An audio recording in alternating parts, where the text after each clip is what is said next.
ইমাম আবু হানিফা রহমতুল্লাহ আলাইহি এক রাতে এক অদ্ভুত স্বপ্ন দেখলেন। এটা রেওয়ায়ত রয়েছে কিতাবুল আইম্মাতিল আরবা, এই কিতাবের ভিতরে রয়েছে ইমাম আবু হানিফা রহমতুল্লাহ আলাইহি তিনি যুগশ্রেষ্ঠ ইমাম ছিলেন এবং 98% মানুষ ইমাম আবু হানিফা রহমতুল্লাহ আলাইহিকে ফলো করে। আমরা বাংলাদেশে অনেকেই কিন্তু 90% মানুষ ইমাম আবু হানিফা রহমতুল্লাহর মাযহাবকে অনুসরণ করি।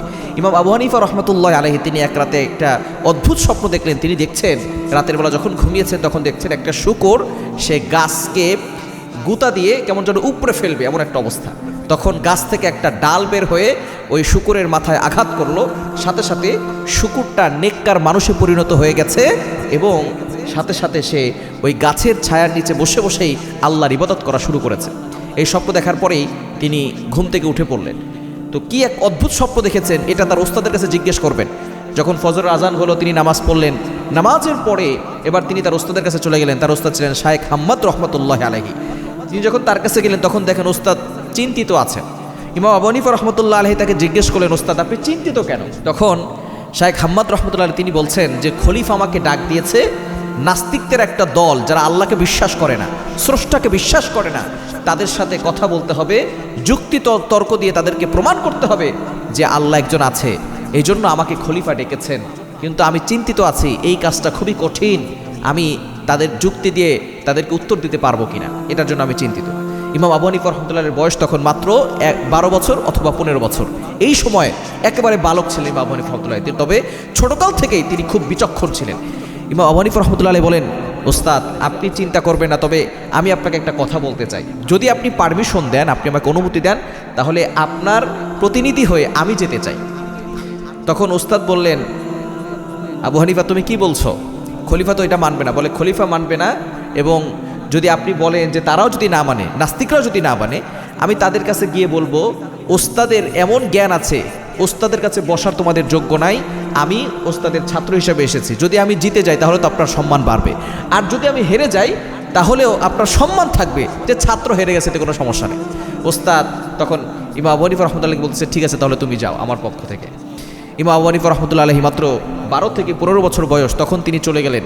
নাস্তিকদের বিশাল বড় একটা দল সেখানে হাজির হয়েছে, নাস্তিকদের নেতাও সেখানে আছে। খলিফা হাজির, ইমাম আবু হানিফা রহমতুল্লাহ আলাইহি সেখানে গেলেন, ওস্তাদ আসলেন না। খলিফা বললেন, তোমার ওস্তাদ কোথায়?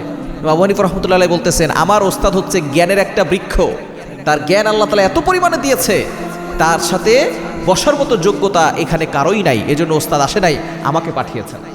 ইমাম আবু হানিফা রহমতুল্লাহ আলাইহি যখন বসছেন তখন তারা বলছে, ঠিক আছে তাহলে তোমাকে প্রশ্ন করি, তুমি বলো, তোমরা যে রবকে বলো, তোমাদের যে একজন রব আছে, তোমাদের যে একজন আল্লাহ আছে, সে আল্লাহকে তো দেখা যায় না, আনসিং ইজ নাথিং, যেটা দেখি না সেটা বিশ্বাস করি না, তোমাদের যে রব আছে তোমরা তো সে রবকে দেখো না, তোমরা বিশ্বাস করো কেন?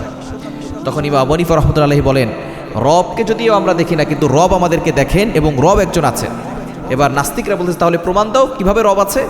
তখন ইমাম আবু হানিফা রহমতুল্লাহ আলাইহি বলতেছেন, মাত্র 15 বছরের বালক, তিনি বলছেন যে যখন কোনো মানুষের ভিতর থেকে রূহটা বের হয়ে যায় তখন কি তোমরা রূহটাকে দেখতে পারো?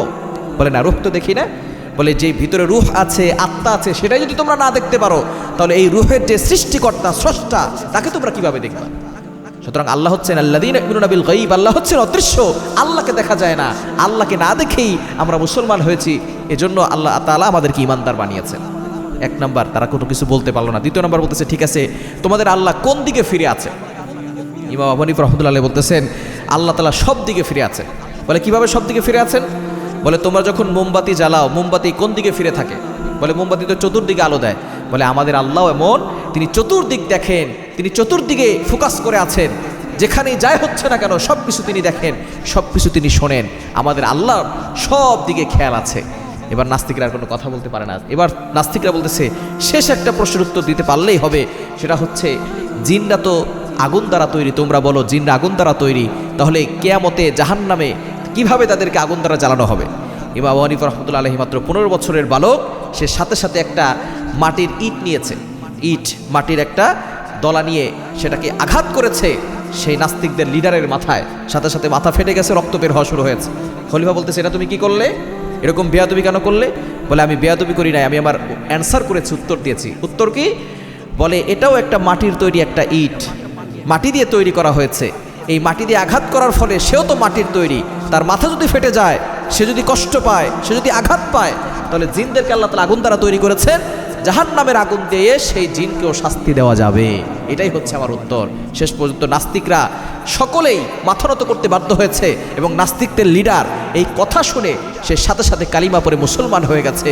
তখন ইমাম আবু হানিফা রাহমাতুল্লাহ আলাইহি সেই প্রশ্নের উত্তরটা বুঝতে পেরেছেন। এই শুকরটা ছিল এই নাস্তিকদের লিডার, আর গাছটা ছিল তার ওস্তাদ হাম্মাদ রহমতুল্লাহ আলাইহি, আর ডালটা ছিল ইমাম আবু হানিফা রহমতুল্লাহ আলাইহি, যার মাধ্যমে এই ডালের মাধ্যমে এক নাস্তিক যে গাছকে আঘাত করতেছিল সেই নাস্তিক শুকরটা যখন আল্লাহর পরিচয় বুঝতে পেরেছে সাথে সাথে কালিমা পড়ে মুসলমান হয়েছে, নেককার মানুষ হয়ে গেছে। তিনি তার স্বপ্নের ব্যাখ্যা বুঝতে পেরেছেন।